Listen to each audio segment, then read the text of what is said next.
The church bells rang, harmonizing with the laughter and cheers that filled the air.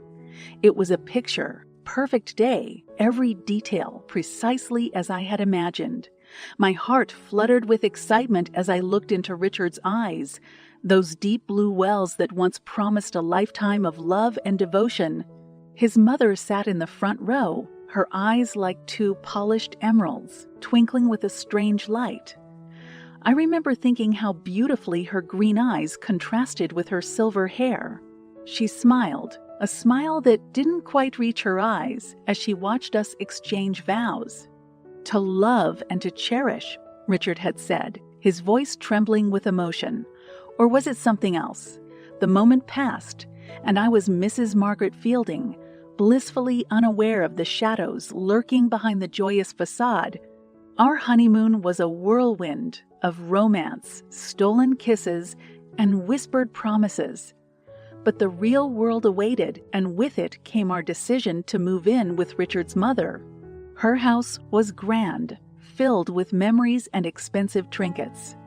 She welcomed us with open arms, a feast prepared in our honor. The toasts were made, the laughter shared, yet something felt off. The way her eyes would narrow when she looked at me, the subtle hints of disapproval, the veiled comments about my family's modest background. "We're so lucky to have Margaret, Mother," Richard would say, oblivious to the underlying tension. "Indeed," she would reply, her voice dripping with something I couldn't quite place. Very lucky. As the days turned into weeks, the illusion began to crack. The affectionate mother-in-law was replaced by a stern, demanding woman, quick to criticize and slow to praise. "Why this dress, Margaret?" she would ask, her voice cold and disapproving. "Surely you can afford something better now." Richard's behavior, too, began to change. The tender, loving husband was gradually replaced by an indifferent man, echoing his mother's criticisms, adopting her attitudes. "You really should listen to Mother," he would say, his voice devoid of warmth. "She knows best." The love and passion that once ignited our relationship were replaced by a chilling coldness. The man I had married was slipping away, and in his place, a stranger was emerging, shaped and molded by his mother's will. I tried to shake off the growing unease, dismissing it as mere adjustments to our new life. But deep down, I knew something was wrong. The glimmers of greed in his mother's eyes, the way her words were laced with hidden barbs, the transformation in Richard. They were all signs of a storm brewing. But love is often blind, and I was blinded by hope, by the belief that the love we had was strong enough to weather any storm. I was wrong. The illusion of bliss was just that, an illusion. And as the days turned into months, the facade began to crumble, revealing the twisted reality that lay beneath. Little did I know that my life was about to take a dark and painful turn, that the man I loved was a mere puppet in his mother's hands, and that I was trapped in a web of deceit and manipulation. The stage was set, and the players were in place. The real drama was about to begin. The days fell into a rhythm, a relentless beat of rising tensions and hidden cruelty. Breakfasts were a minefield of veiled insults, lunches a series of disparaging remarks, and dinners a theater of passive, aggressive behavior. "You must learn how to cook, my dear," Richard's mother would say, her tone dripping with disdain as she picked at my carefully prepared meal. "A woman must know her way around the kitchen." Richard's laughter would join hers, and I would smile, a hollow smile that hid the sting of their words. "Perhaps you should take lessons from Mother," he'd suggest, his eyes cold and unfeeling.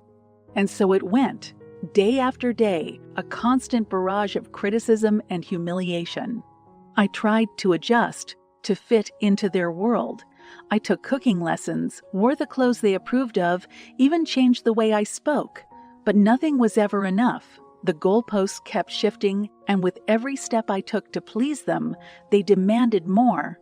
I sought refuge in my little garden, the one place where I could escape their prying eyes. I planted flowers, tended to them with love and care, their blossoms a fleeting respite from the harsh reality of my life. "I'm glad you have found a hobby," Richard's mother would say, her eyes scanning my garden with a critical eye. "It's good for a woman to keep busy." Her words were a slap, a reminder that I was nothing more than a project to be molded and shaped to her liking. The red flags were there, growing more apparent with each passing day. Richard's indifference turned to cruelty, his mother's disapproval to outright hostility. "You must be more careful with spending," Richard would snap, scrutinizing the grocery bills. "We can't afford your frivolous desires." "But it's just a simple dress," I'd protest, tears welling in my eyes. "Simple or not, it's unnecessary," he'd retort, his voice cold and unyielding. I became a prisoner in my own home, every move monitored, every decision questioned. Friends stopped visiting, their concern met with hostility and suspicion. "What do they want from us?" Richard's mother would sneer. "Why do they meddle in our affairs?" I felt isolated, trapped in a never-ending cycle of abuse and manipulation. My confidence was shattered, my self-esteem eroded, my dreams crushed under the weight of their expectations. I kept hoping, praying that things would change, that Richard would see the truth and stand by me. But he was lost to me, a stranger wearing the face of the man I once loved. And his mother. She was the puppet master, pulling the strings, her evil smile hidden behind a mask of feigned concern and folks' affection. The stage was set, the players locked in their roles, the game reaching its critical point. A storm was brewing, a storm that would rip apart the facade and lay bare the twisted reality behind closed doors. The breaking point was near, and I was caught in the eye of the storm, a storm that would either break me or set me free. Little did I know that a simple purchase, a mere $10 spent on cosmetics, would be the catalyst that would set everything in motion. The real drama was about to begin, and I was ready to play my part. It began with a simple purchase, a mere $10 spent on a bottle of cosmetics I needed. It was a small act of self-care, a way to feel beautiful amidst the relentless attacks on my self-worth, but it was a spark that ignited a fire. I returned home, the shopping bag discreetly tucked under my arm, a secret smile playing on my lips. But secrets have a way of unraveling, and my secret was about to be exposed. Richard's mother found the bag, her eyes narrowing as she pulled out the small bottle, her face twisted into a mask of rage, her voice rising to a venomous shriek. "What is this?" she demanded, her voice dripping with contempt. "You dare to spend money on such frivolous things." I tried to explain, to justify the purchase, but words failed me. Her anger was a tidal wave, sweeping away reason and logic. "You worthless girl!" she screamed, her face contorted with fury. "How dare you waste our money?" Her hand shot out, a sharp slap landing on my cheek. The world spun, the pain a physical manifestation of the humiliation I felt. Richard stood by, a grin on his face, his eyes alight with a cruel satisfaction. He joined his mother, their voices merging into a chorus of hate and scorn. I stood there, tears streaming down my face, a realization dawning upon me. This was my life, a never-ending cycle of abuse and degradation. And I had allowed it to happen, but no more. That slap was a wake-up call, a jolt that shook me out of my complacency. I looked in the mirror, the red mark on my cheek, a stark reminder of my reality. I was no longer the naive girl who had walked down the aisle, dreams of love and happiness dancing in her eyes. I was a woman scorned, a woman wronged, a woman ready to fight back. My marriage was a sham, my husband a stranger, his mother an evil, controlling witch, and I was their victim, a plaything to be used and discarded at will. but no more. I knew what I had to do. I would no longer be a passive observer in my own life. I would take control, fight back, and reclaim my dignity. I installed hidden cameras, their unblinking eyes capturing the reality of my life. Every insult, every slap, every humiliating act was recorded, evidence of their true nature. I bided my time, waiting for the right moment, the moment when I would turn the tables on them. The day came, the evidence in hand, a newfound determination in my heart. I confronted them, their faces paling as they watched the video, their own words and actions exposed for all to see. Their begging began, their pleas for mercy, their promises to change. But it was too late. I had seen their true faces, and there was no going back. I took the evidence to the police, my voice steady, my resolve unshaken. The wheels of justice began to turn, their fate sealed by their own actions. I was no longer their victim. I was a survivor, a fighter, a woman who had found her strength. The trial awaited, the courtroom a battlefield, the verdict a vindication of my truth. I was ready to face them, ready to win. The illusion had been shattered, the reality exposed. And I was ready to take back my life, ready to take my revenge. The real drama was about to begin, and I was ready to play my part. The day of reckoning approached, the courtroom looming large in my mind. Lawyers were consulted, evidence reviewed, the stage set for a battle unlike any I had ever faced. Richard and his mother were relentless, their threats and bribes a desperate attempt to sway me. But I was resolute, my mind clear, my heart set on justice. "You can't win," Richard sneered, his eyes cold and unfeeling.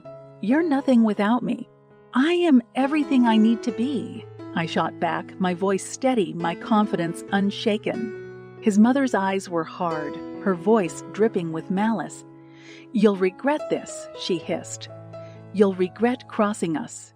"I already regret marrying your son," I replied, my words a weapon, my truth a shield. The battle lines were drawn, the players locked in their roles, the game reaching its critical point. The courtroom was a stage, the judge a stern overseer, the jury a collection of watchful eyes. I took the stand, my heart pounding, my palms slick with sweat. The prosecutor was a seasoned veteran, his questions precise, his manner professional. I answered with clarity, the hidden camera's footage playing on a screen, a visual testament to my truth. Richard's lawyer was aggressive, his questions an attack, his demeanor confrontational. But I held my ground, my words, my armor, my resolve, my strength. "You spent money without consulting your husband," he accused, his voice laced with contempt. "I spent money I earned on something I needed," I countered, my voice calm and composed. "You provoked them," he insisted, his eyes narrowed in accusation. "I defended myself," I replied, my eyes meeting his, my truth unassailable. The trial wore on, days turning into weeks, the tension mounting, the verdict a looming specter. Richard and his mother took the stand, their lies a twisted web, their faces masks of innocence. But the evidence was clear, their own words and actions betraying them. "You slapped her," the prosecutor accused, his voice hard and unyielding. "She deserved it," Richard's mother spat, her eyes blazing with hatred. "You stood by and watched," the prosecutor turned to Richard, his voice cold and unforgiving. "She needed to be taught a lesson," Richard replied, his voice devoid of remorse. Their true nature was exposed, their masks slipping, their lies unraveling. The jury deliberated, the hours dragging on, the verdict a weight on my shoulders. I waited, my breath held, my mind a whirlwind of hope and fear. The verdict was read, the words embalmed my soul, a vindication of my truth. Guilty. The courtroom erupted, Richard's mother's face twisted in rage, Richard's eyes wide with disbelief. The judge was stern, his words condemnation, his sentence a triumph. "You are hereby ordered to pay compensation of $50,000, he declared, his voice echoing through the courtroom. I sat there, tears of relief streaming down my face, the weight of the world lifted from my shoulders. Justice had been served, my dignity restored, my strength reclaimed. I was free, free from their clutches, free to rebuild my life, free to be me.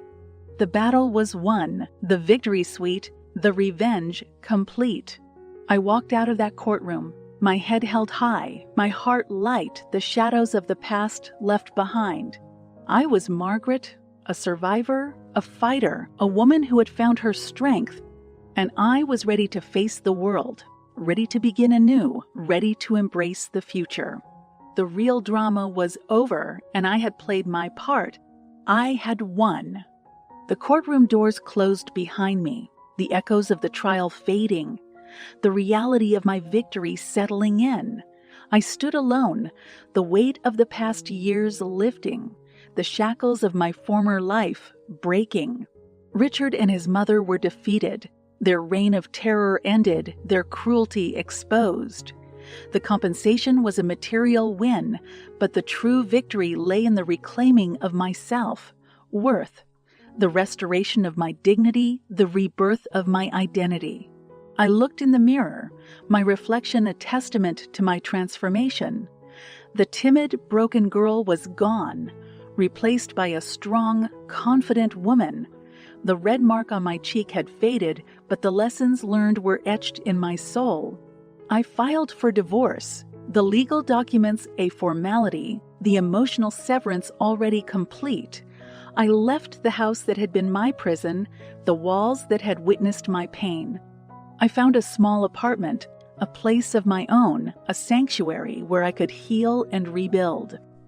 I surrounded myself with reminders of my strength, tokens of my journey, symbols of my triumph. I reconnected with old friends, their support a balm to my wounded heart, their laughter a melody that awakened my joy. I rediscovered my passions, the things that made me feel alive, the hobbies and interests that had been stifled and suppressed. I embraced my freedom, the ability to make choices, the right to be myself, the power to shape my destiny. I was Margaret, no longer defined by my marriage, no longer confined by my past, no longer restrained by fear. Days turned into weeks, weeks into months, the memories of the past fading, the possibilities of the future beckoning. I found a new job, a place where my intelligence and kindness were valued, where I could grow and thrive. I started dating again, cautiously at first, then with a renewed sense of hope and excitement. I met people who saw me for who I truly was, who appreciated my strength and admired my resilience.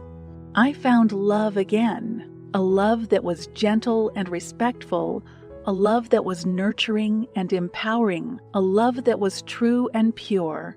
I found happiness again, a happiness that was deep and fulfilling, a happiness that was mine and mine alone. I found myself again, a self that was whole and complete, a self that was strong and confident, a self that was ready to embrace life with open arms. Life is a story, a tale of triumphs and failures, a narrative of joys and sorrows, a journey of growth and transformation. I had faced adversity, endured pain, overcome challenges, and emerged victorious. I had taken revenge, not through spite or malice, but through justice and truth. I had found redemption, not through denial or escape, but through acceptance and healing. I had written my story, a story of strength and resilience, a story of rebirth and redemption, a story of Margaret. The chapters of my past were closed, the pages of my future blank and waiting, the pen in my hand, ready to write the next phase of my life. And I was ready to face the unknown, ready to embrace the adventure, ready to live my life, my way. The real drama was over, the play complete, the final curtain drawn. I was Margaret,